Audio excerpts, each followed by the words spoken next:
السلام علیکم پیارے بچوں، بہنوں اور بھائیوں۔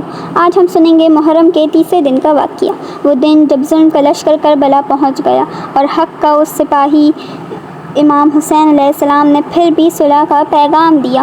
کیا امام حسین جنگ چاہتے تھے؟ کیا دشمن تیار ہو گیا تھا؟ آئیے سنتے ہیں۔ ایک بڑا سا لشکر کربلا کی طرف بڑھ رہا تھا۔ عمر ابن سعد یزید کا جنرل 4000 فوجیوں کے ساتھ وہاں پہنچا۔ امام حسین کے پاس صرف 70 ساتھی تھے، مگر ان سب کے دل اللہ کے بھروسے پر تھے۔ امام نے لشکر کو دیکھا، مگر ان کے چہرے پر نہ گھبراہٹ تھی نہ غصہ، صرف صبر۔ امام حسین نے عمر ابن سعد کو پیغام بھیجا، میں جنگ نہیں کرنا چاہتا، مجھے واپس مدینہ جانے دو۔ یہ مجھے کسی اسلامک سرحد پر بھیج دو یا مجھے یزید کے سامنے لے جاؤ، میں اس سے خود بات کر لوں گا۔ لیکن عمر ابن سعد اپنی حکومت، پیسہ اور کرسی کھو دینے سے بہت ڈرتا تھا۔ دوستو، عمر ابن سعد کا لشکر بہت بڑا تھا، لیکن کئی لوگ ان میں سے اندر سے ہلے ہوئے تھے۔ کچھ نے تو کہا، حسین نبی کے نواسے ہیں، کیا ہم ان سے لڑیں گے؟ لیکن ابن زیاد کا حکم تھا، یا تو حسین بیعت کرے یا جنگ ہو۔ اسی دن کچھ فوجیوں نے دشمن کے کیمپ چھوڑ کر امام حسین کا ساتھ دے دیا۔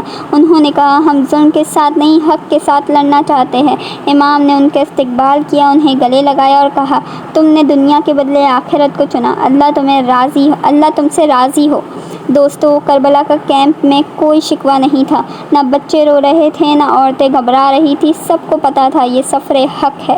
حضرت عباس پہرا دے رہے تھے، حضرت زینب اپنی بہنوں اور بھتیجوں کو تسلی دے رہی تھی، امام حسین عبادت میں مشغول تھے۔ حضرت حسین نے پھر عمر ابن سعد کو بلا کر کہا، تم کیوں چاہتے ہو کہ یہ ایک جنگ ہو جائے؟ میں صلح چاہ رہا ہوں، اللہ کے لیے، ان بچوں کے لیے، اس امت کے لیے۔ لیکن عمر ابن سعد کا جواب تھا، مجھے حکم ملا ہے، بیعت کرو یا تیار ہو جاؤ۔ اور پھر امام نے اصحاب کو تیار کرنا شروع کیا۔ ابھی جنگ نہیں ہوئی تھی، بس زمین طے ہو چکی تھی، کربلا کا میدان جہاں حق اور باطل ٹکرائیں گے۔ دوستو، اس دن سے ہمیں یہ سبق ملتا ہے، اگر ہم حق پر ہو تو اکیلے ہونے سے کبھی نہ گھبراؤ۔ امام حسین جنگ چاہتے ہی نہیں تھے، وہ تو صلح اور عزت کا پیغام لے کر آئے تھے، لیکن جب سامنے صرف تکبر ہو تو پھر صرف قربانی ہی اسلام کو زندہ کرتی ہے۔